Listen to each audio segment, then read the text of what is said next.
Yeah, I think we'll start. This is going to be a course of a few lectures on introducing knot theory and some of its applications.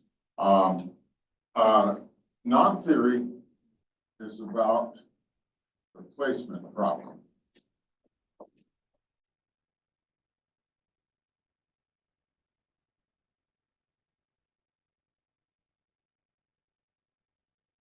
That is, what we want to do is to understand how can one space be placed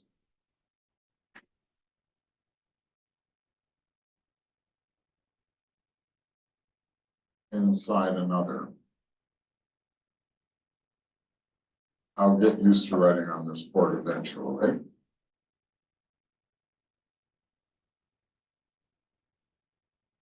So it isn't necessarily restricted to thinking about curves in three-dimensional space, but that's what we're mostly going to be concentrating on because it's a very good case and it has a lot of relationships with what goes on in three-dimensional space and with physical things.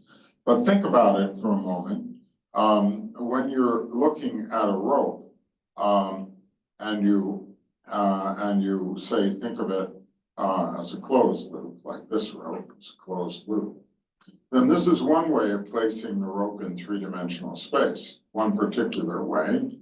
And you can take this particular way, the unknotted way of placing the rope in three-dimensional space, and you can move it around and make much more complicated apparent embeddings of the knot in three-dimensional space, things like this.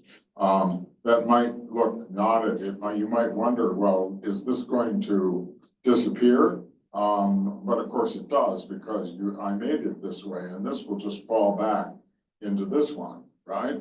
But if I make a different kind of placement of a circle, and that's what I'm placing here in this case, I'm placing a circle in three-dimensional space. So the classical knot theory,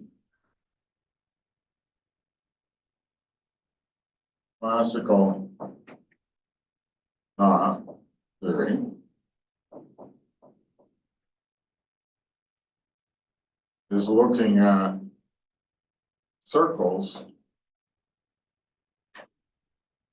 placed in R3, 3D Euclidean space.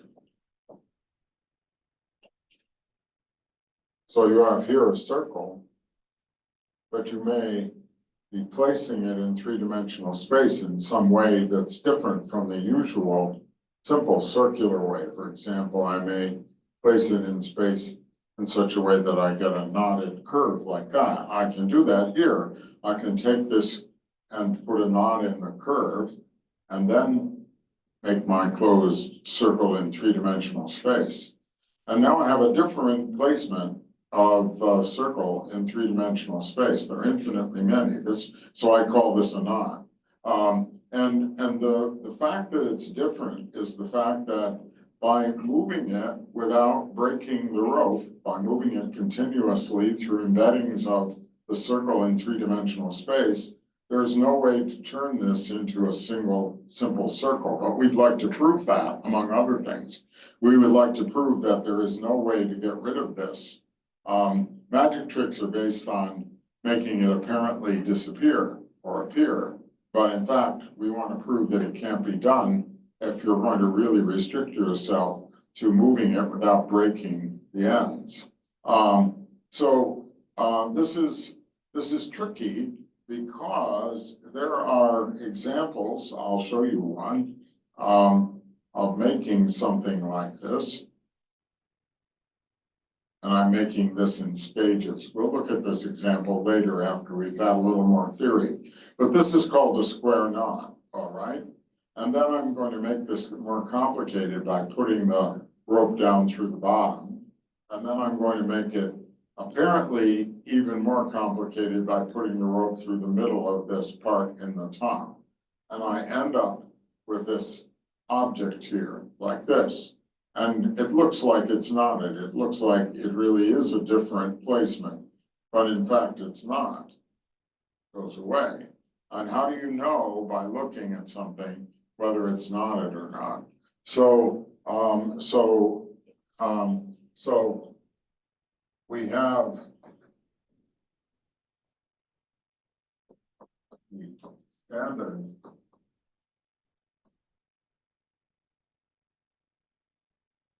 unknotted placement.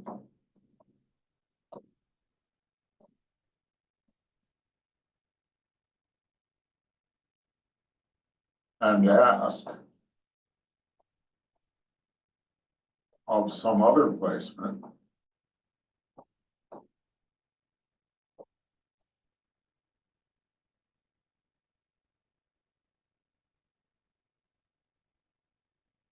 Okay. Is it equivalent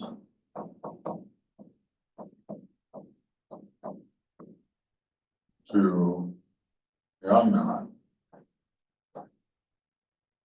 And equivalent for me means in the beginning, three-dimensionally, moving this around in three-dimensional space, always embedding it and never breaking the rope and going from one to another.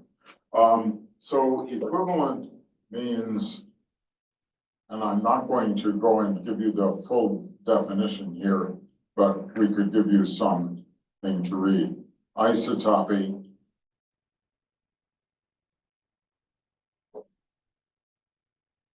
ambient isotopy in R3 is the equivalence.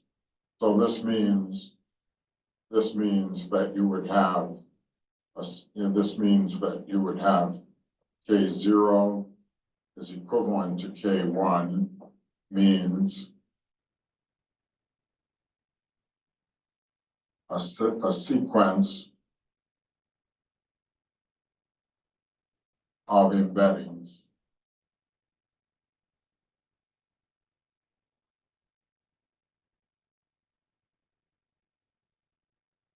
have an opportunity to use the eraser.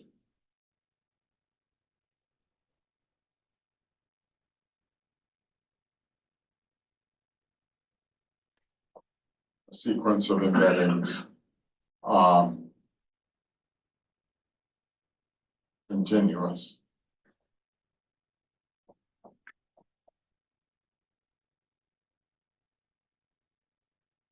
KT. T belonging to the unit interval from K0 to K1. So that's the general notion of embedding equivalence when you're talking about placing one space in another. And we could use that if we later talk about other embeddings, and we can if we want to, but we're going to mostly spend our time talking about circles and collections of circles like this, for example. Here's two circles embedded in three-dimensional space that are linked with one another. It doesn't have to be circles, as I said. We can also consider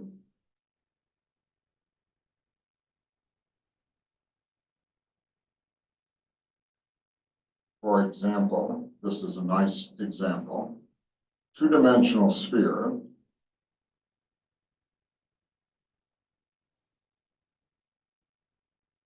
being embedded in four-dimensional space. Two spheres embedded in four space is a nice generalization of the kind of knot theory that comes naturally to us from thinking about rope in three-dimensional space. You can have surfaces that are knottedly embedded in four space. Very interesting. And a good way to begin to understand it is to start by understanding curves in three space. So let's continue with this on another board now. I need to just hit plus, I think. And that saved the first, that's right. I did save the first board and we're now on another board. I'll get to my slides in a moment. So let's consider let me show you the following. Reidemeister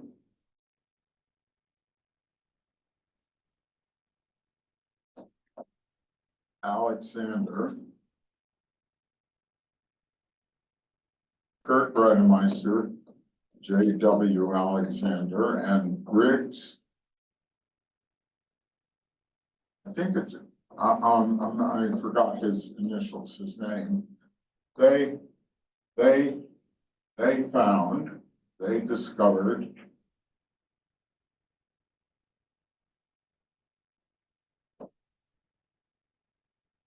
a set of moves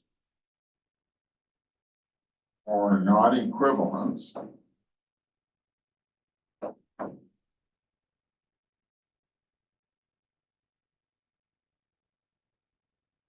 that works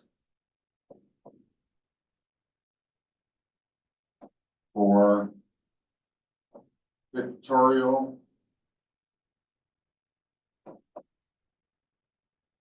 projections of knots. It works for pictorial projections. Now, what I mean by that is the following, which I call diagrams.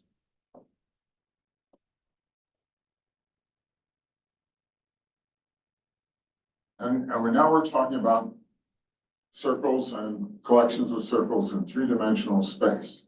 And they discovered this in the 1920s. I'll show you what they did in a moment. But what they do is, what this does is, it reformulates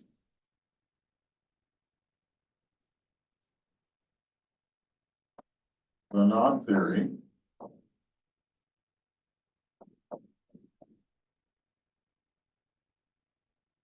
as a kind of graph theory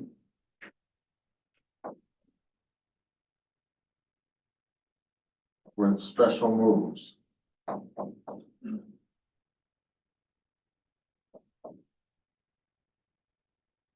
So we start with this three-dimensional question. It's about three-dimensional topology in three-dimensional space. But their theorem reformulates it in terms of the kinds of pictures that you draw. And what I mean by diagrams are exactly the things that I've been drawing up to this point. You see, like this, here's a trefoil knot, and that we all understand what that means, but let's say it out loud. We have a trefoil knot out here in space, and we project it into this plane, and then we take the convention that this overcrossing line is farther away than the undercrossing line. So that if I have an overcrossing line and an undercrossing line and I project it, then from looking at it from above, you would see this first and you would see this second and occluded by the first one. So we draw a little break there like that. You draw a little break to indicate, get it out of there. Or you can draw a little break to indicate where it's underneath. And so you can indicate the weaving pattern of the knot by drawing a picture like this. And what is this picture? This is a four-valent planar graph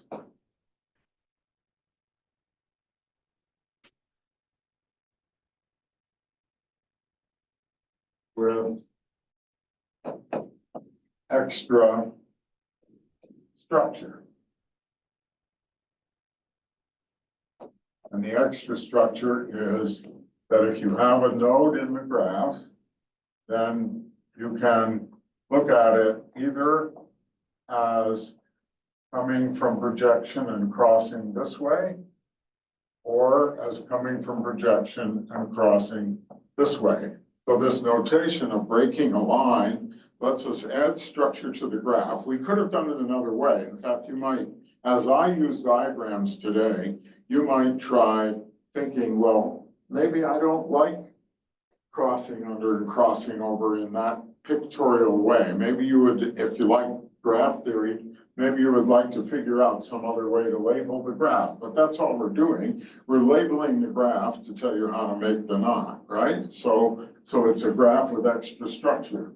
The graph itself here, in this case, is this graph with those nodes. And then a choice has been made to make that particular one that gives you the trefoil knot. So the first part of what Reidemeister, Briggs, and Alexander, and actually people before them, Peter Guthrie, Tate, and other people, they began to enumerate knots, Tate and his colleagues back in the 1800s. And they were interested in making tables. So if you wanted to make a table of knots, these diagrams are a good thing to use. What Reidemeister, Alexander, and Briggs are understanding is that they can think of these diagrams not just as pictures, but as elements of the mathematical system themselves, right? And what are the moves? The moves are these. These are often called the Reidemeister moves.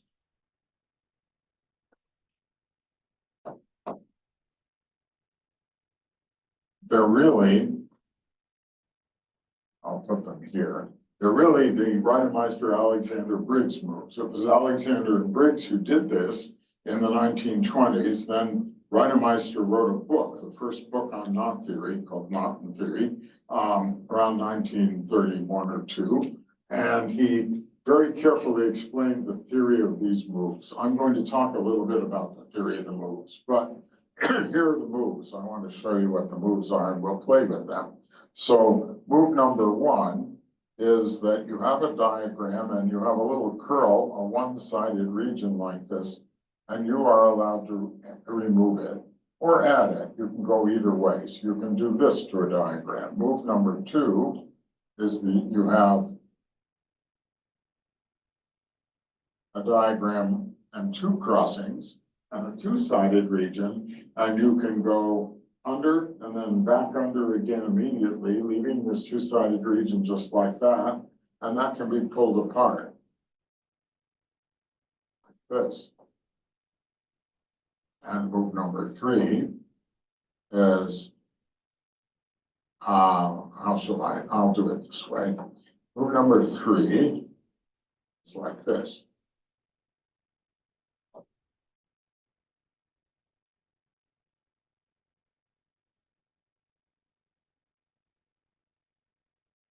And what that means is that you have a diagram. Well, first of all, notice that that's 3-sided. That's a triangle, and I'm replacing a triangle by another triangle.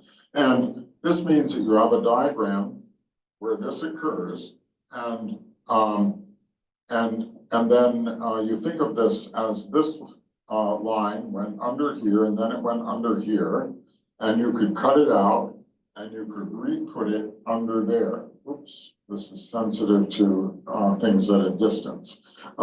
So you see, I'm thinking of going under twice this whole thing, and I just slid it down underneath. Or I could think of this one as going over, and I pushed it across over like that. All right? So you leave everything else outside the same. And what Reidemeister, Alexander, and Briggs prove is that diag K and K prime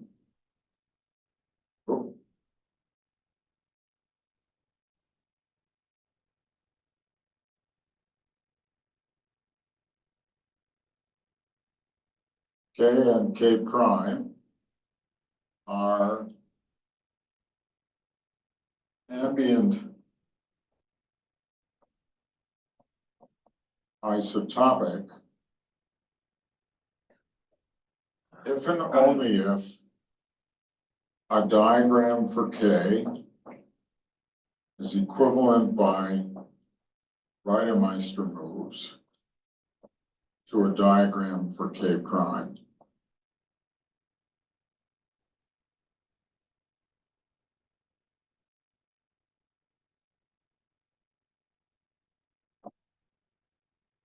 That's their theorem. Now, that's a great theorem. It's also not such a hard theorem. We'll talk about how you might prove it. But you see, it says that if you have some complex knotted thing in three-dimensional space, you take a picture of it, a good projection picture like that, and then you want to know about its knot theory. What you need to know is what will happen to it under these combinatorial moves. So if you want to prove that something is knotted, you want to prove that no sequence of moves of this kind can undo it. And it becomes a combinatorial game. It becomes a game of understanding how these diagrams behave. That's not the only way to do the theory, but that's the way we're going to do the theory for a while. So what we're going to do today is play with these moves. For that purpose, I'll save this board and write the moves again here.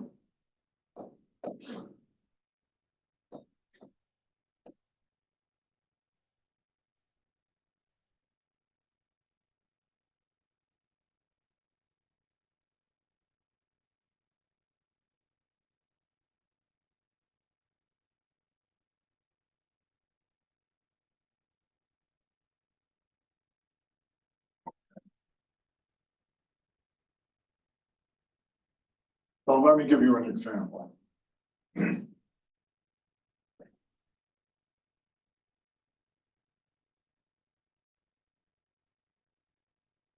Very simple example. This is unknotted. Of course, you can see that it's unknotted. I assume you can just look at that and you see immediately that it's unknotted. But what about doing it by the moves? Well, yes, you can do it by the moves because you say, I see this region here. It's two-sided, so I can do a two-move. In order to do a two-move, it's strict. That's strict graph theory. You have to find a two-sided region and do it. It doesn't mean you see this pattern with a lot of other stuff going on. You have to see a two-sided region, and then you can perform the move. You have to see a three-sided region, and then you can perform that move. You have to see a one-sided region, and then you can perform that move. That's the rule. So the moves are very simple.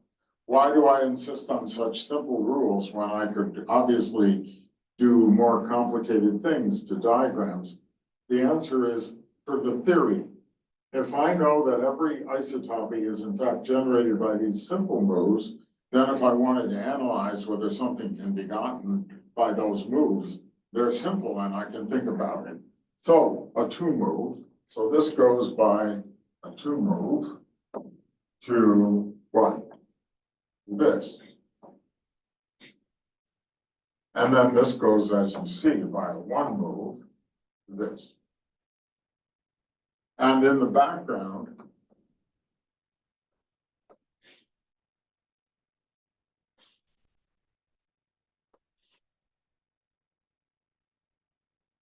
is the Jordan curve theorem.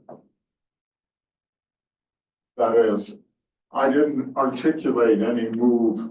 Maybe we should call this zero, right?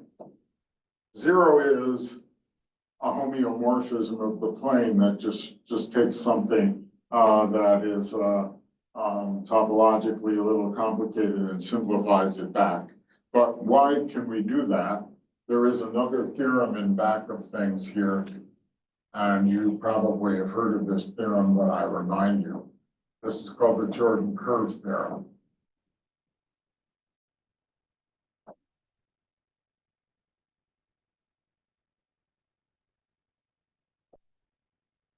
I could put it this way: any simple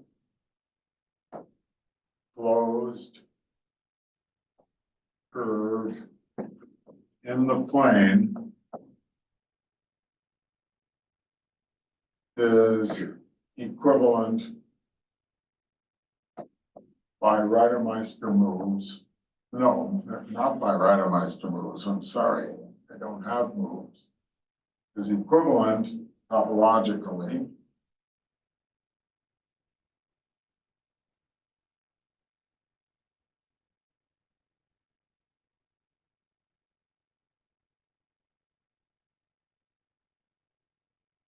to a circle.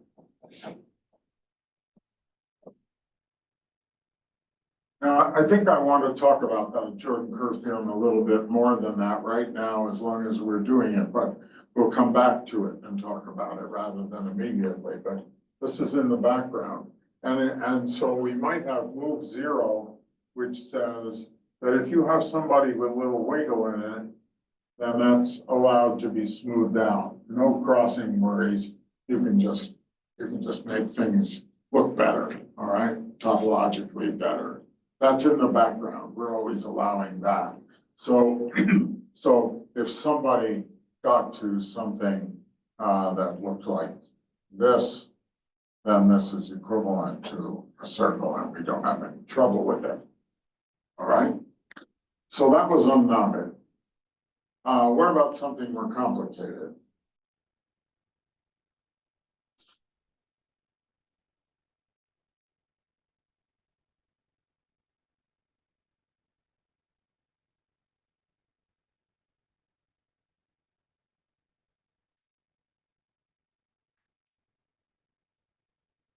What do you think? Is that unknotted?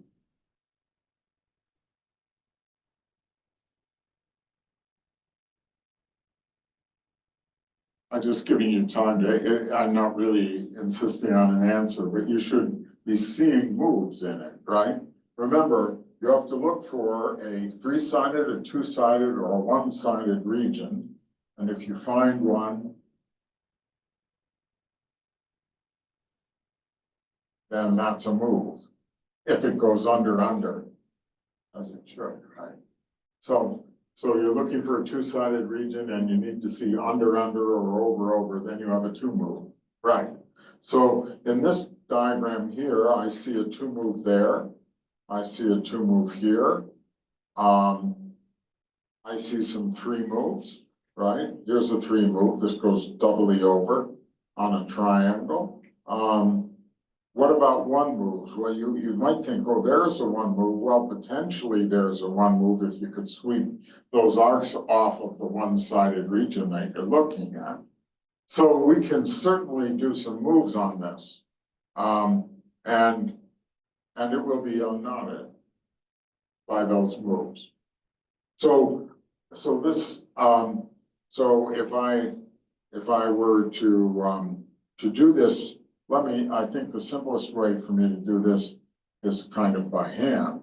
So suppose I do this 2 move, then I'm going to pull this in like that.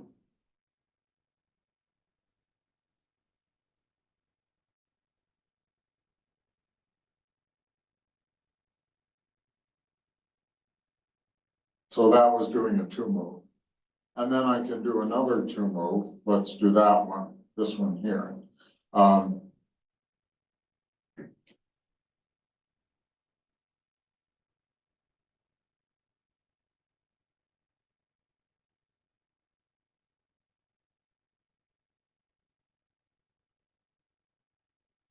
at that point, I reveal a 1 move and I can do the 1 move and so on and so on. And you see that it will all be unknotted. Now, this is a general class of unknots that I just showed you. What I'm doing is the following. I'm drawing anything I like, but whenever I come to some place where I have to cross, I go under.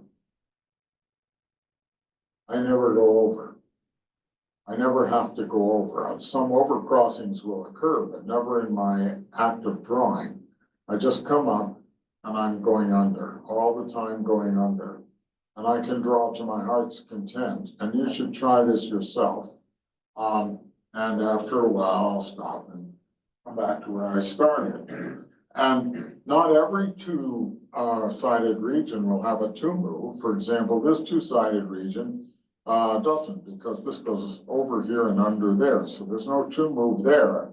But on the other hand, think about what it was that I just did. What I just did is equivalent to the following thing that I could do in real life, in 3-dimensional space. I could take a rope and I could lay it down on the table. Now I'm going over before I go under, but it's the same thing. I just lay it down on the table on top of itself. And every time I do that, I'm going over what I had before. If you looked at it from underneath, it would be under first. But such a thing is unknotted because all I did was spiral it down, and if you grab it and pull on it, it just comes up again, right? I didn't do any knotting. So that's what happened here. This is always going to be unknotted. But Reidemeister's theorem says not only is it always unknotted, but you can undo it by Reidemeister moves, right? So then you have an exercise that you can try doing whenever you come upon making such a thing. You can say, well, can I do it by Reidemeister moves? And in this case, I think it's not too hard. For a while anyway, it's very easy. I just look at this one, and I say, okay, I'll pull that in. And then I can pull it in again, and I can get it all the way over to here. And then there's a 1 move, and I'll undo it. And then there's a 2 move, and I can get rid of all of this by just pulling it in, and so on. And it's very easy, usually very easy.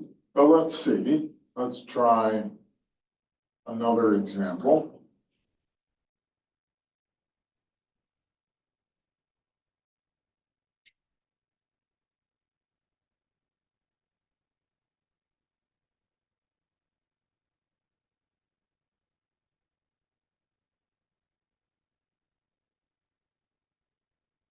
Now I did the same thing. I drew it so it was over before I was under. And you're looking for Reidemeister moves.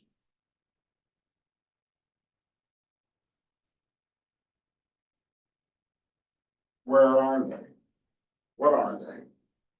Are there any? Now remember again what the Reidemeister moves are. There's number 1. There's number 2. And there's number 3.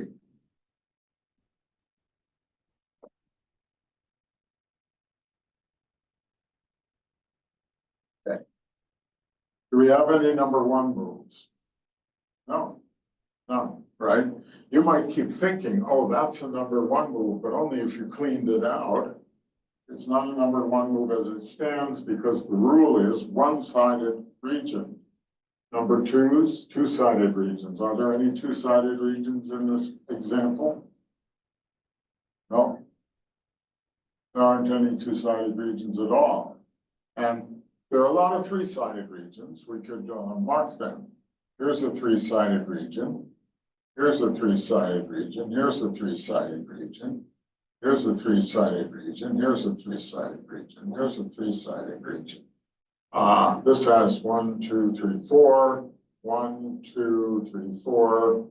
1, 2, 3, and 1, 2, 3. On the outside is also 3. So there are quite a lot of three-sided regions here. 1, 2, 3, 4, 5, 6, 7. I'm missing one.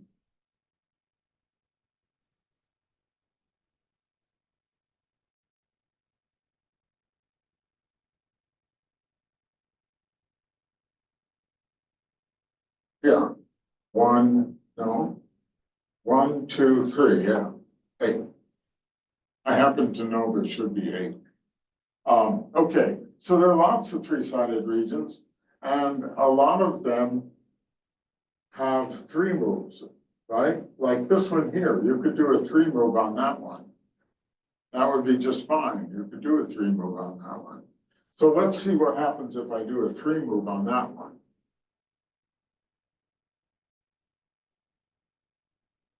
I'm going to just copy this.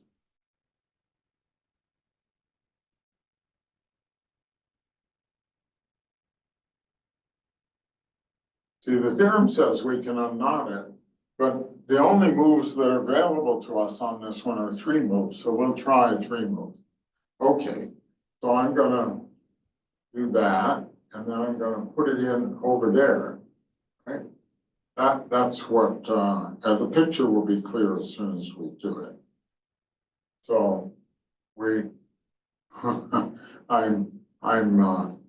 oops. Putting that in, and then I'm routing this way, okay? So that by a 3 move, okay? Using this triangle here. That clear? And now suddenly you see that the whole thing is falling apart. That's good, right? you can do a 2 move and a 2 move and a 1 move, and that goes away, and the whole thing, you can do it in your head. So it got unknotted. But at the very beginning, it needed a 3 move in order to get started. Now, here, there is a very nice formula about, well, I guess I won't do it today, but you could consider the following, that if you drew a knot diagram and it didn't have any 2-sided regions and it didn't have any 1-sided regions, then you would find that it had to have a lot of 3-sided regions. And there is a basic formula about graphs that I think you should remember. Euler's formula. I'm digressing, but that way I can give you an exercise rather than do it myself now. Euler's formula says that if you have a graph embedded in the plane,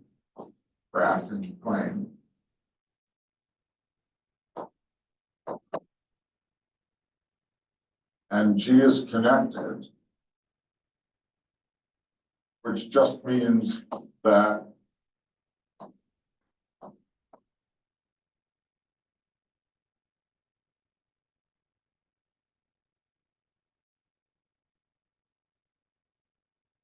you have a graph. That means it has vertices and it has edges, an object with vertices and edges, and it's embedded in the plane so that no edges are crossing one another except when they meet at vertices. You have a graph. V is equal to the number of nodes of G, and E is equal to the number of edges of G, and F is equal to the number of faces of G, by which I mean the number of regions in the plane that are divided out by having the graph embedded in the plane. So in this case, the number of vertices is 1, 2, 3, 4, 5, 6, 7, 8. The number of edges is 1, 2, 3, 4, 5, 6, 7, 8, 9, 10. And the number of faces is 1, 2, 3, 4. All right.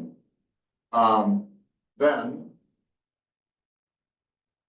vertices minus edges plus faces is equal to 2. That's Euler's formula for connected graphs in the plane. So the number of vertices plus the number of faces should be equal to the number of edges plus 2. Vertices plus faces is 12, and 10 plus 2 is 12. So this is showing you an example of Euler being true. Perhaps all of you have seen Euler's formula before. Could you raise your hand if you have seen Euler's formula before? If you have seen it. Many of you have, some perhaps not. Okay. If you have not seen this before, or even if you have, it's worth your while drawing some examples at the very least and seeing that it's true, and then asking yourself, well, how would I prove it? And it's not so hard to prove by induction, among other things. You can just say, I have a small graph, and what if I made a larger graph by adding edges to it? Or what if I had a graph and I started removing edges from it? How will it inductively behave? And you'll see that you can prove the formula. The formula has lots of interesting consequences. And one of the consequences is this. Here's a problem for you. Problem.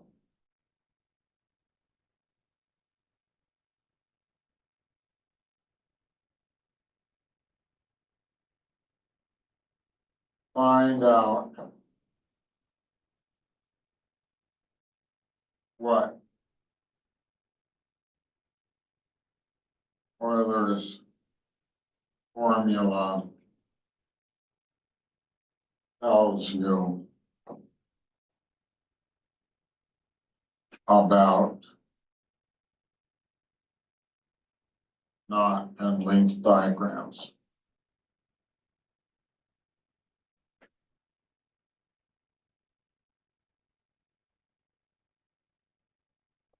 They're graphs.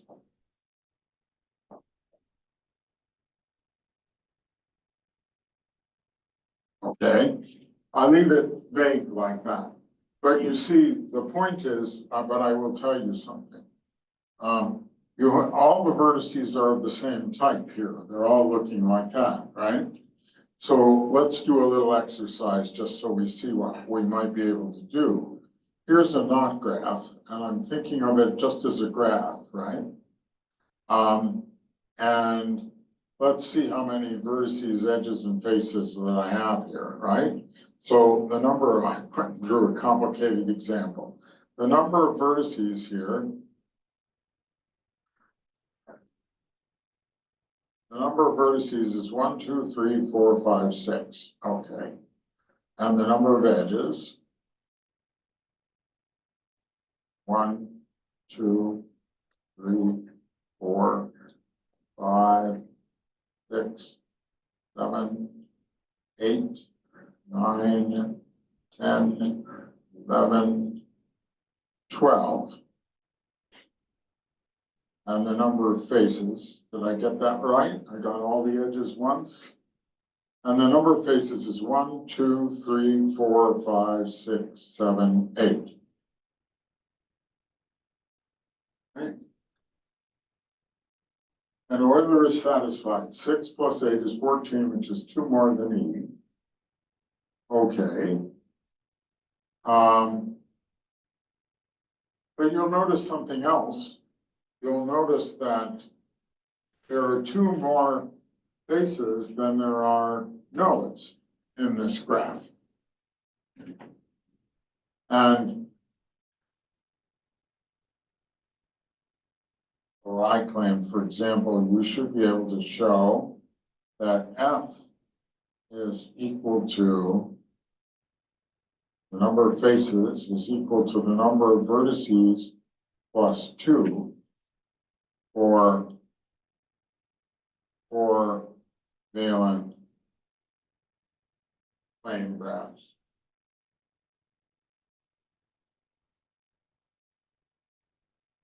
Connected.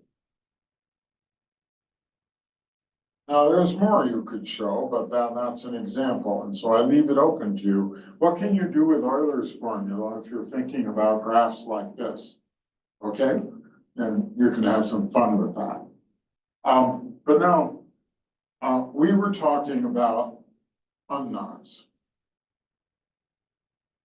And I want to show you another one. Now, in this case,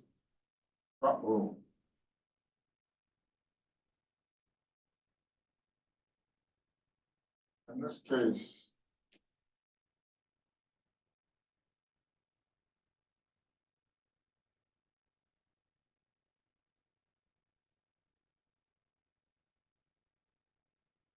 I'll begin by this drawing and let me fix it up a little bit.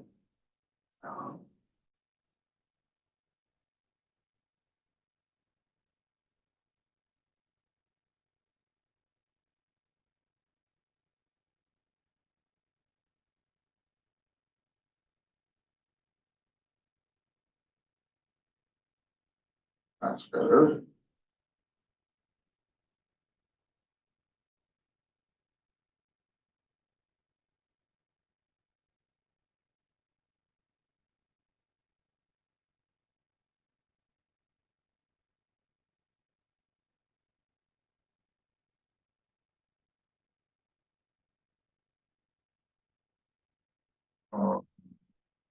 Some mistake.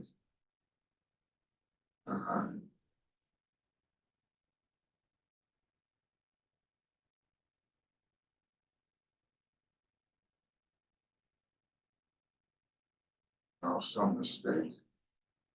Let's see. Yeah, made some mistake here.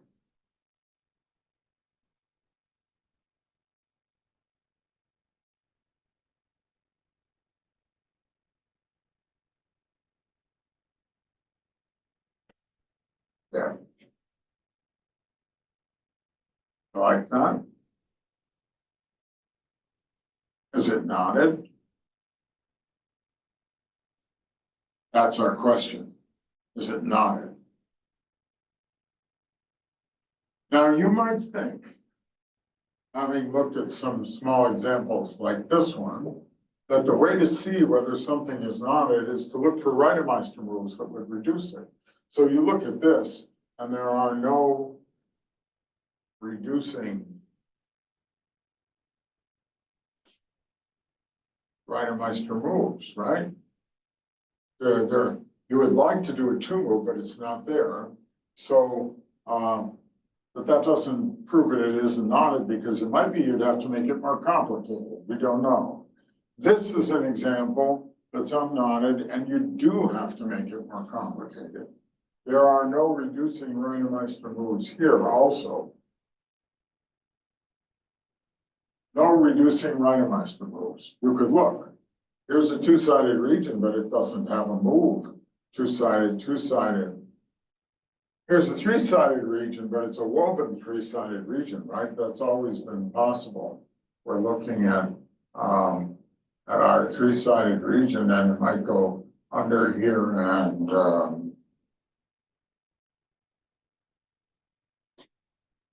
over there. You see, that's a woven three-sided region. There's nothing you can do. No particular move available there. A little bit of weaving, that's all you have. That's what you've got here. So there aren't any ways to reduce this by Reidemeister moves. If I'm trying to make it more, if I'm trying to undo it, I'm going to have to do something bigger. I'm going to have to make it larger in some way. I could, according to Reidemeister's theorem, if it's unknotted, then I can unknot it by Reidemeister moves, which means I would have to make it more complicated. I would have to do a move that added crossings. But is it, in fact, knotted? That's your question. Think about it while I simplify this board a bit.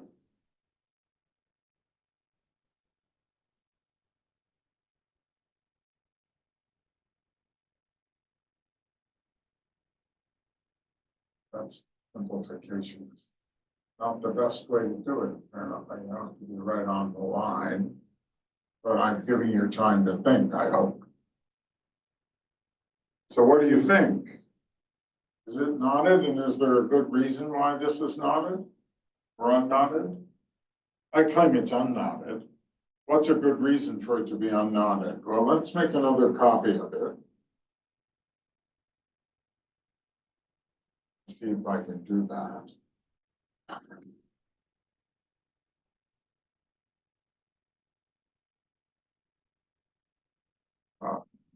Sure.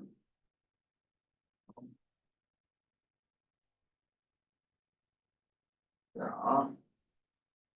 And then, oh, and then, right. Right, good. Thank you. Oops. Okay, there's a copy of it.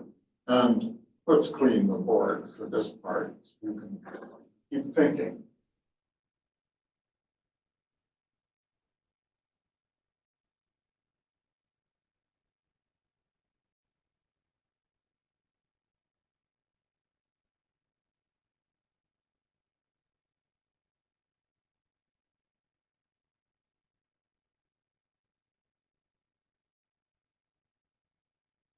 Now I want to point out something to you. Consider this arc here. Consider this arc. From here, all the way under, until you get to here. Now, don't think about Reidemeister moves, just think about moving the knot, right? And then you see, oh, this goes under the entire diagram, and I could just swing this arc all the way out. Right? Now, of course, you can do that by Reidemeister moves. I mean, of course, it's an exercise. You want to swing this out. You would like to take this. Let's draw it here. same special arc. And then I can operate on it over here. So what I want to do is I want to take this arc and I want to say, okay, I'm going to swing it. It's a 3D move. In 3D, I have no trouble imagining doing that. So I'll swing it all the way out there like that.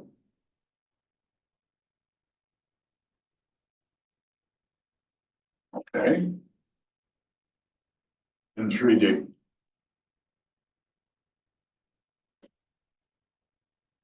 And now I see that having done that, it really is unknotted because here's a great big two move, 1, 2. You can pull it in and it will end up in here. And then there'll be another two move that will pull it in and it's going to go away. So you see that it's unknotted, right? Definitely unknotted. And what I've shown you here is what I call a detour move.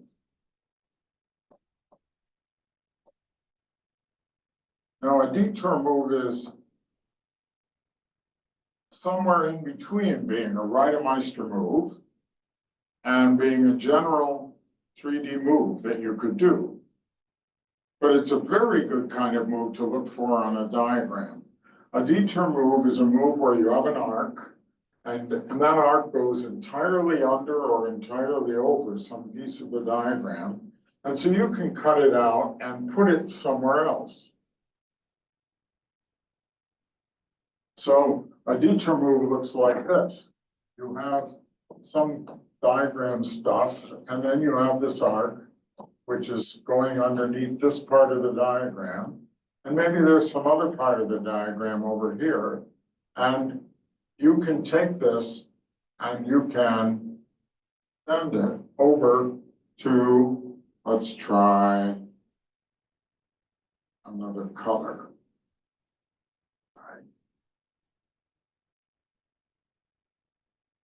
Somebody that goes underneath the diagram somewhere else. Because as long as you're underneath the diagram, you're completely underneath the diagram, and you can move it anywhere you like, right? 3D. Now Reidemeister's theorem says that you can factor that motion, getting from here to here, into a series of little Reidemeister moves. Of course you can. And there's another exercise for you. How do you do it? Let's play the game in a moment. But the point is that detour moves are very good to look for if you're trying to unknot something. And I'm going to show you, depending on how much time we have left, some examples of that. We have plenty of time. But let's work on this one for a moment. So I just want to do the detour move by Reidemeister move. So I cut this a little bit here. And then I'm going to put it in there like that. Okay? So that's the beginning. I'm just moving that arc along. And then you see I have a 3 move here, and that one's okay. I can do that 3 move. And so I can erase this and this, that a little bit, and I can put it back over here like that, doing a 3 move.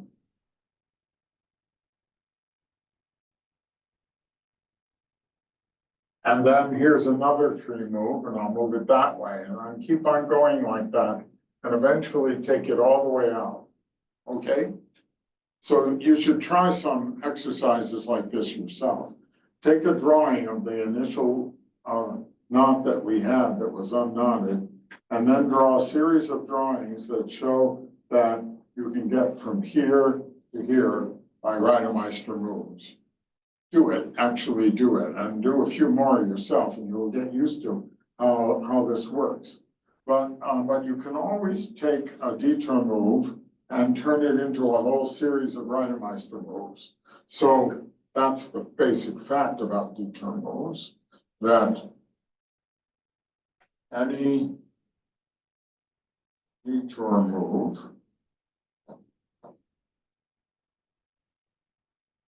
can be factored into a series of Reidemeister moves. And detour moves are efficient to look for. So let's look at some of the things on my slides now and see how they look. So here's another unknot. And in this case, it has some, this unknot actually has some Reidemeister moves on it, like that third Reidemeister move and so on, but otherwise it looks a little knotted. It's a little hard to tell whether this is knotted or unknotted. And on the other hand, I look at this and I think, well, this red arc here, it's going across two crossings. And if I think of it as going over the top of the diagram, then I could reroute it by detour move over the top of the diagram, anywhere I like, right? So instead of going over the top of the diagram here, I could go over the top of the diagram up there and come back around and connect to that. That's only one crossing. So I reduced it by one crossing by doing that. And I'm just thinking of doing a detour move. I don't have to think about the individual Reidemeister moves that are involved. So I do that. If this would let me get the next slide. Oops, that was too many. Oh, I see. All right, there's some generalities here, but there's the detour move, what we just said. And here's what I'm saying. So red turned into blue and it went around there. That's a detour move. And then I'm looking at this and I'm hoping to go further. And I see that having gotten the red arc out of the way, there is the green arc, and that's going over everybody. And what will happen if I swing that out of the way? It's going across three things, but if I reroute it, it will only go across two things. Go up here and maybe over underneath there, and it'll only go across two. So I'm reducing. I want to reduce. I didn't do the rest of it. I didn't do the rest of the exercise. So I'll give you a moment, you might want to copy that, because you're going to find that now you can unknot it by taking this one and reducing it one more, and then look at what you've got, and you'll see that indeed it will get unknotted.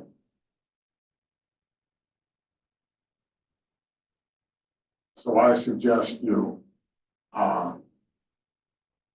copy that. I have some other examples here.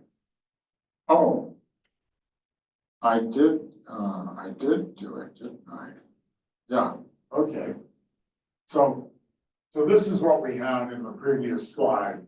And then I'm looking for a way to make this simpler, and I found a better way than the one I was indicating to you. See, it goes across 2, 3, but if I route it this way, it only goes across 1.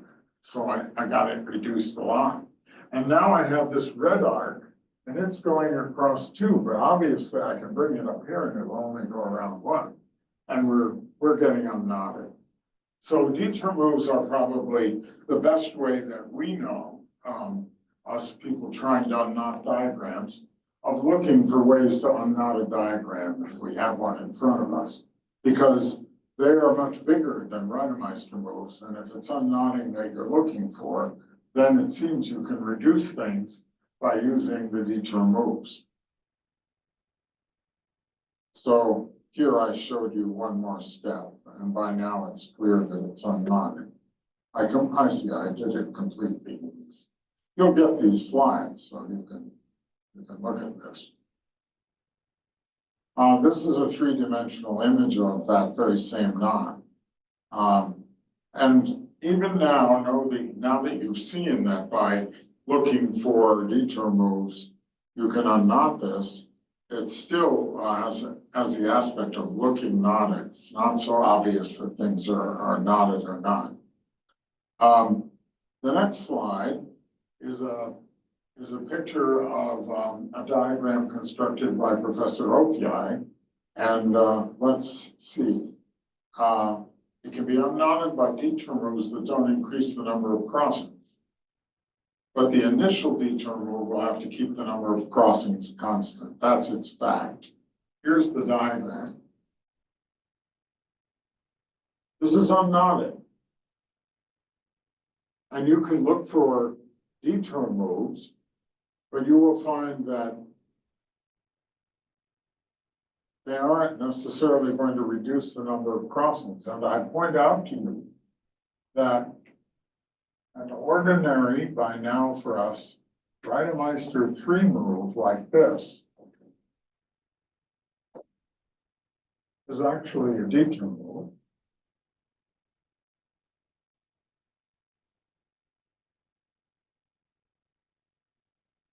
You see that 3 itself is a detour move. It didn't make anything smaller, but this is going over. And since it's up top of the diagram, you can move it anywhere you like, and you moved it across that crossing and put it here. So the third move is actually an elementary detour move, the simplest detour move we could make. And in Oki's example, it turns out that in order to unknot it, you have to do some detour moves that don't increase the number of crossings, but they don't decrease it either. So of course you could, for example, take this arc here and move it over here and so on. And you can do it without making the diagram more complicated, but it's a nice puzzle. So you'll get this, you'll be able to get this from the web and try it out. Now, in these slides, I also have some talk about Reidemeister moves. Let's see if there's anything else I want from these slides. Perhaps not. This is the example that we had before. And I'm talking about unknotting it. So I think I have used what I wanted from these slides today, and let's see how much time we have. We have some time, so let me go back to this. Now, maybe, back to the blackboard, but maybe we could have more light in the room, given that we're not going to use that very much. Do you think it will be better? Because this is a little dark. Let's see how that will work out. Yeah.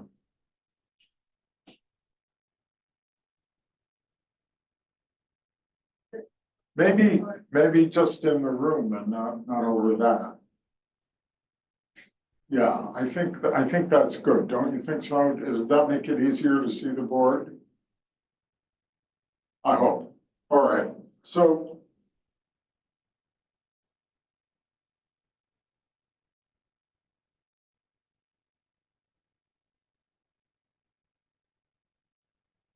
I want to show you, first of all, I want to show you linking number.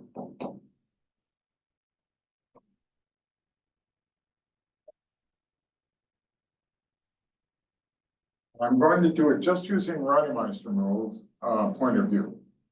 So suppose that I have a link like this.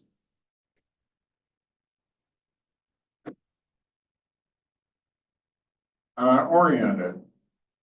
So we're going to use oriented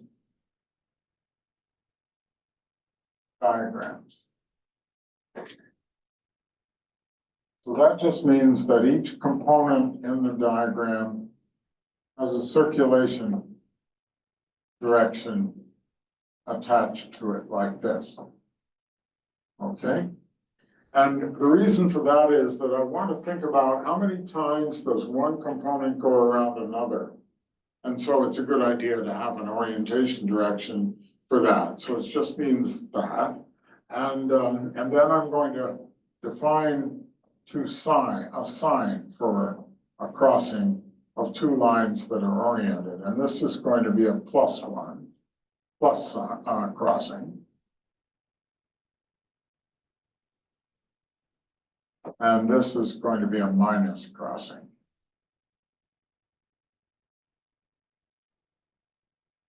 Okay? That's a definition of a positive and a negative crossing. The positive crossing follows what people call the right-hand rule. If you put your fingers of the right hand in the direction of the overcrossing line, then your thumb will point in the direction of the undercrossing line. If you have a negative crossing and you put your fingers in the direction of the overcrossing line, thumb points in the opposite direction. Positive and negative crossings. So this is positive and this is positive. Now suppose you have a link of two components.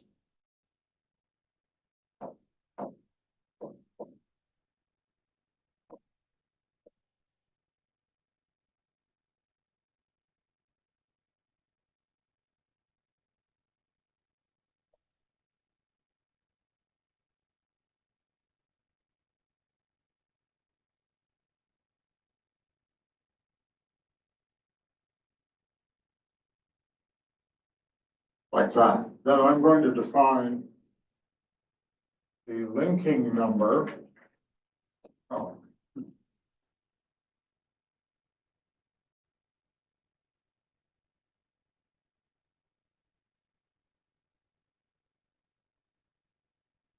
Okay, of AB is the linking number of the link. The link consists of two components, is equal to the linking number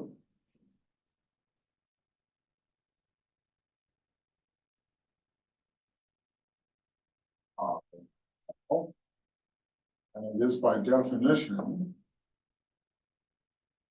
the sum over C belonging to crossings between A and B of the sign of the crossing, plus or minus. Okay, that's a divided by 2. So for example, over here, the linking number of this L is equal to 1 plus 1, 2 crossings between them, divided by 2 is equal to 1. And that conforms with your notion that the one curve A went around the other curve B exactly once. Right? So that makes sense. That's the linking number. Now we'll look at various examples, but what is the basic property? Let's look at another example.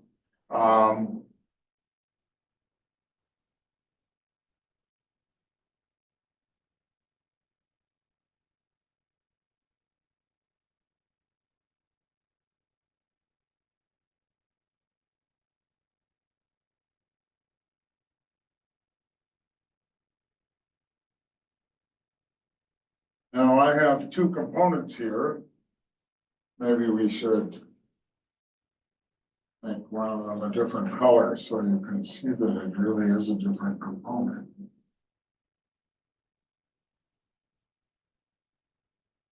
There.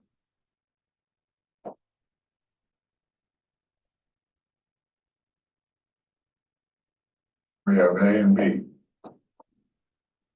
And what is the linking number of A and B this time? Let me do something else as well.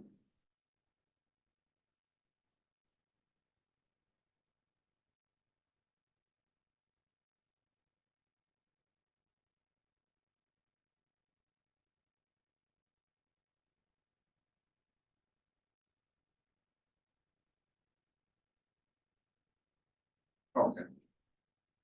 What's the linking number of A and B? Well, first of all, I ignore these crossings completely because they have to be crossings between A and B, right?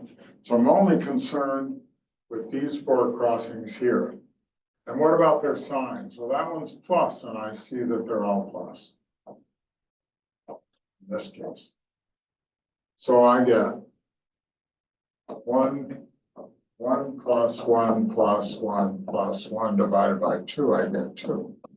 So in this case, the linking number is 2. 1, 2, goes around the other one twice. So you see that this definition makes sense, that if you go up over somebody and come back on the other side, you've gone around halfway around, right?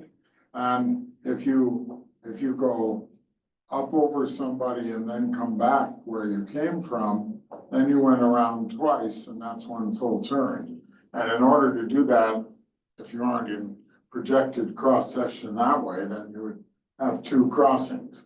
Go through, then go through again, and you've gone 180 degrees twice.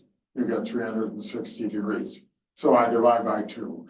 For each crossing sign, I'm getting 180 degrees worth of turn of one thing around the other.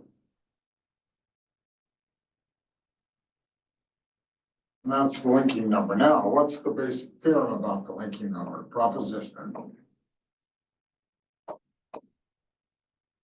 If L equals AB is equivalent by, let's say, Reidemeister moves to L prime equal to A prime B prime, then the linking number of one is equal to the linking number of the other.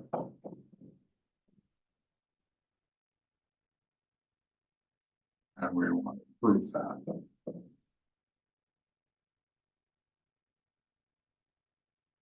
So the proof is very simple. The proof is to think about the Reidemeister moves. If you had a Reidemeister move like this, no change. Because this is not a crossing of one component with another, it's a self-crossing. And it doesn't change the linking number at all, right? It's not added in. What about number 2? In the case of number 2, we might have, quite possibly,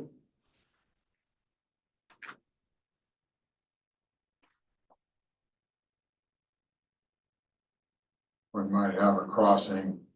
Well, you'll pardon me, I'm going to use the same arrow here, but you might have something like this, right?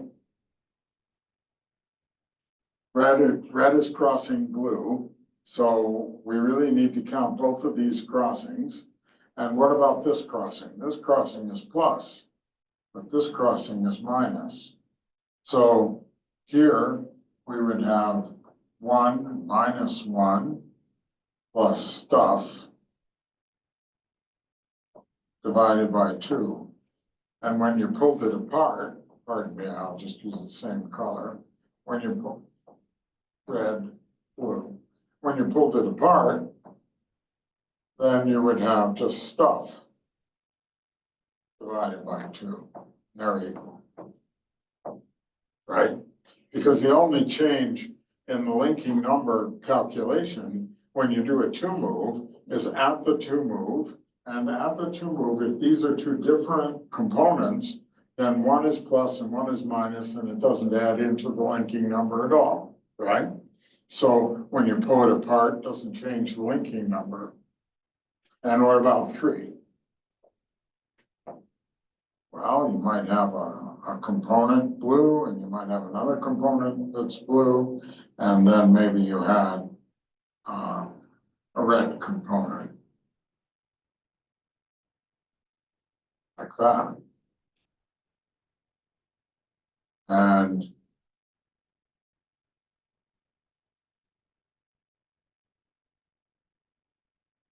orientations, some orientations, I'm just choosing some. There's more than one case here to think about. So you might have had something like that in the before. And then the after will be moving these down. And this one is a plus, and this one is a minus. And those are the ones that are going to change. This one stays the same, but it also is between a component in itself, and so it's not registering, but this one being between red and blue is your plus and minus. But you see that what will happen when you pull it down, let me draw it on the same picture.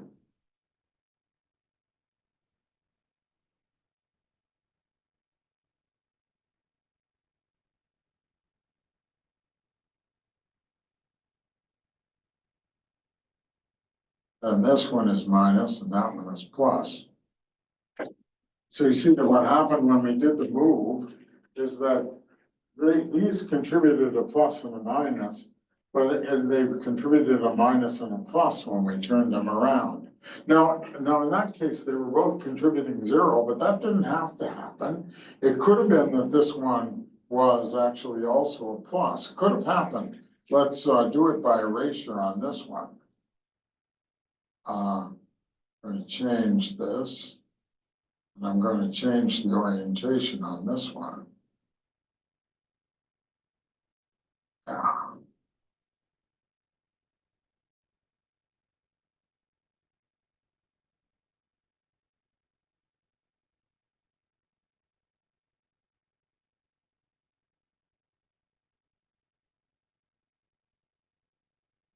So now what do I have? I have a plus there as well, okay?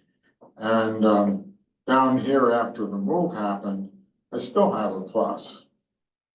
So now you see that these two pluses here are contributing to the linking number and giving us a 1 in the linking number. And they're giving us the same one after the move down here, plus, plus. So if you analyze the third Reidemeister move with a few different cases, you will convince yourself that the linking number does not change under the third Reidemeister move. So again, it's another exercise for you. You can write down that third Reidemeister move and try some variations with it, with different possibilities for who's in one color and who's in the other color, which component of the link is moving and which one isn't. And you will see that the linking number never changes under the third move. And so check all cases.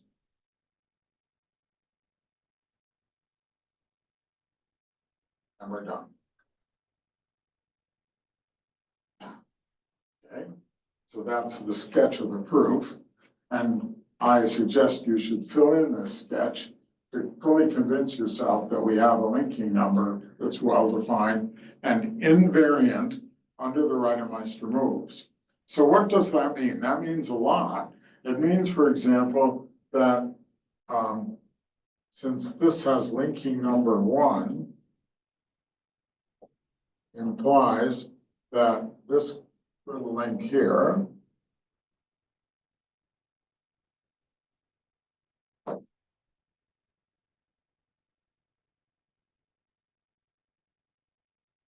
is not equivalent to this one, right? Because this has linking number equal to 0. And if they were equivalent by Reidemeister moves, then they would have to have the same linking number. Also,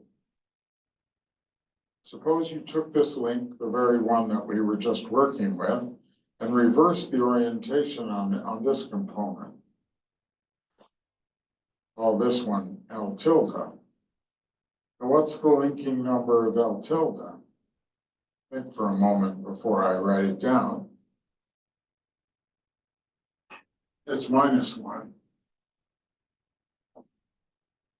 Because these crossings are, somebody made a, oh, I see what I did. Okay, let's be more careful here. This one's +1. These crossings that I just drew are -1. And the linking number here is -1. Okay. When I drew this link, I drew a different one from this one, right? I switched the crossings. So you have to look at what I actually drew. What I actually drew was different from this picture because this went up over and that one went up under. Okay, and what are the crossing types? Minus. So this has two minus crossing types. The linking number would be -1. This is this one where I reverse the crossing as +1s and this one has linking number +1. If we had been using this one,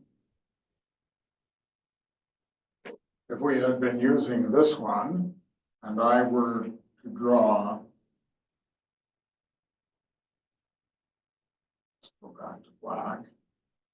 If I were to draw this one with the crossing, this orientation reversed, then it would look like this.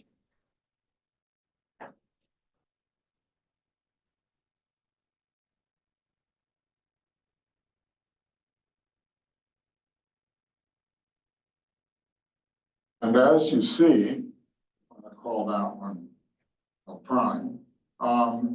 This has negative, and the linking number of L prime is -1.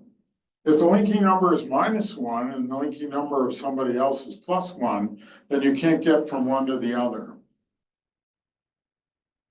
But now they look the same. They look exactly the same. So what it's telling you is that you can't move them around in such a way that the arrows coincide as well. That's what I'm keeping track of, the arrows. So suddenly this looked a little complicated, right? And it is a little bit more complicated than before, because I'm asking, can I move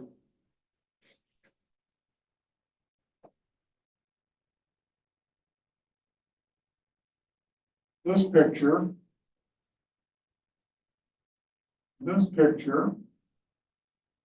where I keep an arrow going this way on the bottom one, but I'm going to run an arrow this way on this one, and this way on this one, switching the arrow direction. So you have to move it in such a way, you can try moving it, you could take this one over to this one, just exactly the way I drew it. But then this goes in the wrong direction. The arrow at the top goes in the wrong direction. Too bad, right? And the claim is that there is no way that you can do it. You can't accommodate getting the arrows going the same way in both cases. And that is proved by our linking number, because in the case of this one, we have a linking number of +1.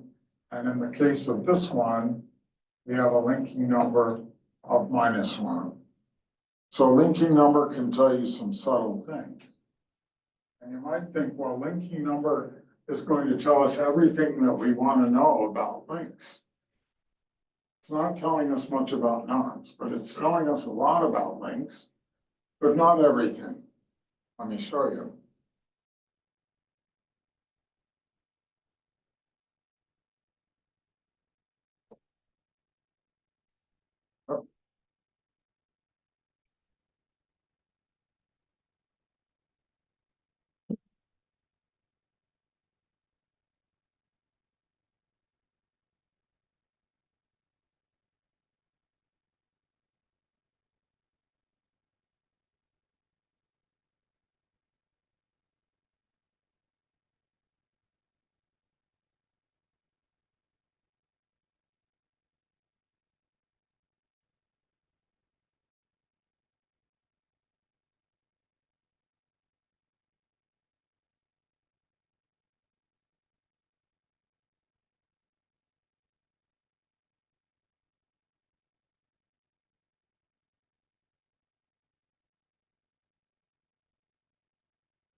Call this link W.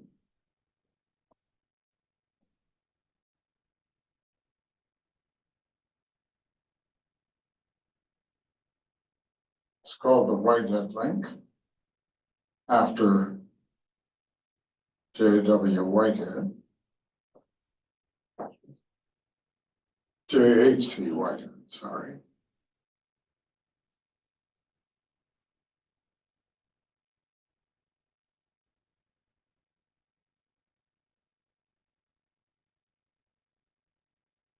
great English mathematician, John Henry Constantine Whitehead, who did lots and lots of things in the 1930s.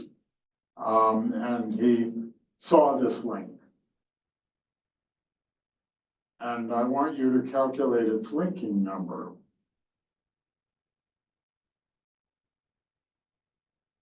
Take a moment and look at it and see if you can calculate its linking number. I will get a color to use here. Yeah, all right.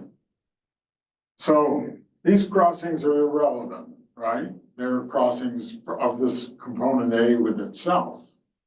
These crossings are relevant. They're the crossings of B with A. And this one is plus. And this one is plus. This one is this one. Stay.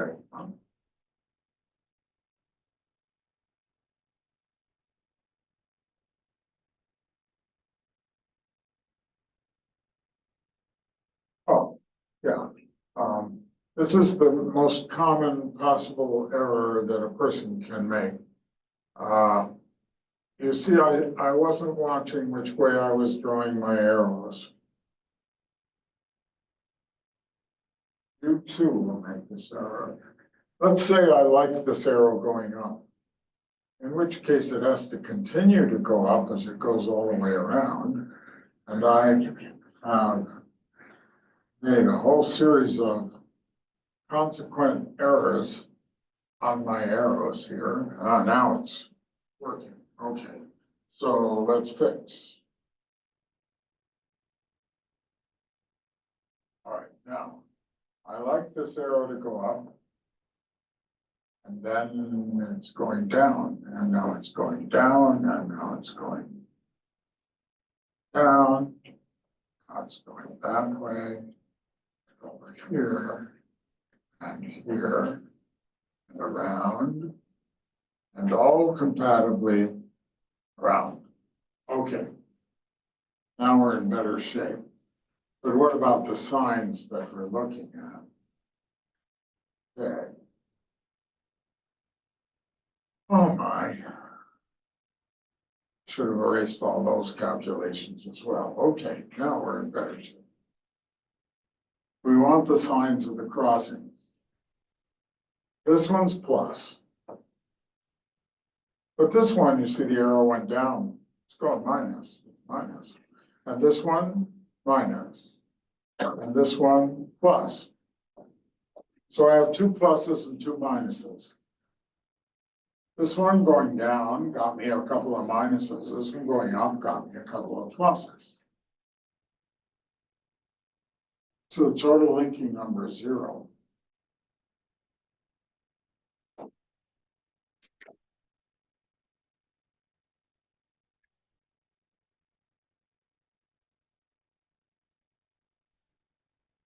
The Whitehead link is linked.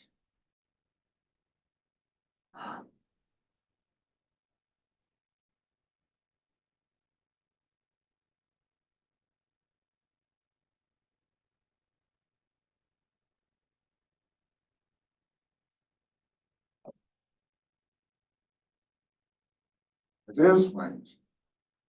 We need to prove that.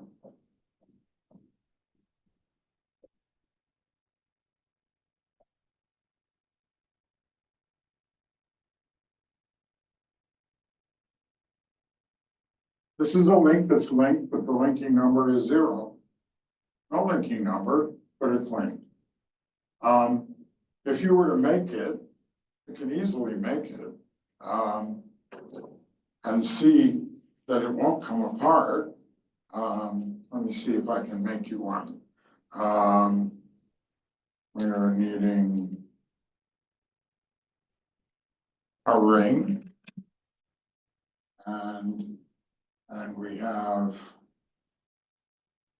somebody going through the ring like this. And if it were just a ring, and a loop going through the ring, well, that would come apart. But then what did Mr. Whitehead do? he hooked this around this like that, right? So that out here, this is hooked around itself out there like that. And the ring is down over here. And this, if it weren't for that, you could undo it. And then you can try your darndest to see whether you can get this to unhook. It has linking number 0. The linking number 0 is reflected in the fact that this looping here that goes through the ring easily slips back and forth because it goes plus this way and minus that way, but it's hooked up into itself topologically and it won't come apart. So how are we going to prove that the linking number of the Whitehead link is linked? Well, I think we don't have time today to talk about how to prove that, but let's see how much time we have. None. Okay, so I'm going to show you one little trick for doing something, and we'll stop. And this is an instruction on how to see that the trefoil knot, which is this knot here, is knotted.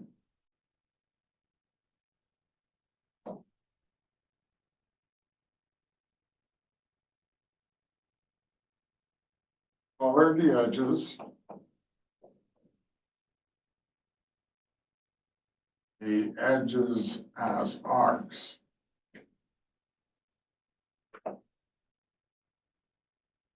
With 3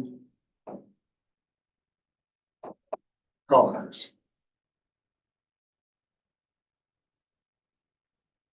Red, blue, and green, let's say. Okay.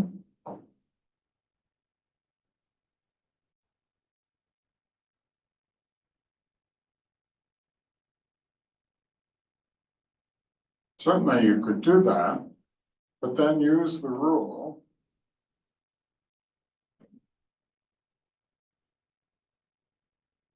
at a crossing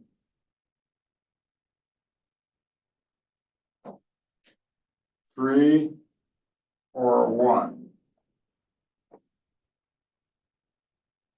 So that's what I mean is colors.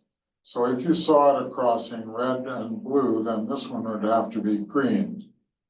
Or if you saw it crossing blue and red and blue, then this one would have to be blue. This is 1, this is the 3, okay?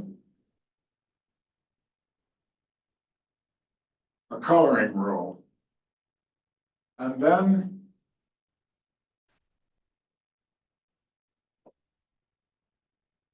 observe that any diagram that is 3-colored will induce a 3-coloring under a Reidemeister move.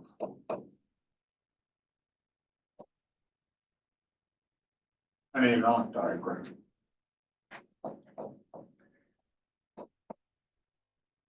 So what do I mean by this? Let me do one example and then we'll quit. So here's our trefoil knot, and it is colored red, green, blue like that. And now let's suppose that we did a Reidemeister move on that diagram by doing a 2 move like that, for example, right? Now, the colors in the original diagram are going to remain the same as much as they can. So this is still green and this is still red. And this is blue. And then what came out of green was red. And this was red. And you took the red and you pushed it underneath the blue, right? That's what happened. You had blue and you had red like this. And you pushed it by a Reidemeister move underneath. So you had red and red. Here's the blue. And up comes this arc, and that arc has to be green, right? So this arc has to be green. And that's a colored diagram. It's still colored. Okay? Now, ask yourself what will happen if you do a 3 move, and you'll see that 3 moves still work white. They work just as well. I'll show you over here in this part of the board. Let's suppose that we have a colored 3, we're colored before and we have a 3 move. So maybe we have red here and blue here, which means that I have to have green here, and maybe I have green here, in which case I have green here, and green and blue make red. I have to have red next to green and blue by the 3 rule, and here's blue coming on down, right? That's the before. And now let's look at the after.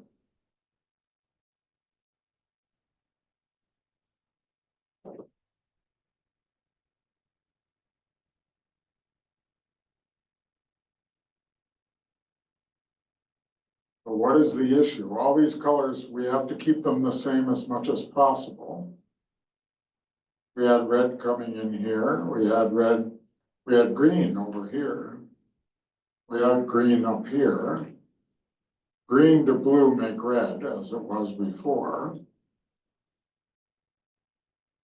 And the new item is this little arc here, which from the left says red and red make red. Oh, but red and blue make green and it's okay. See? So if I start with a coloring and I do a Reidemeister 3 move, I get a coloring. And if you look closely, you'll see that if it's 3 colored and it's a knot before, it'll be 3 colored and a knot after. So that means that no matter what you do to the trefoil knot, if you 3 color it and then start pushing it around, you will get more and more complicated diagrams, each one of which is 3 colored, but it really has 3 colors on it. And what can you do with the unknot?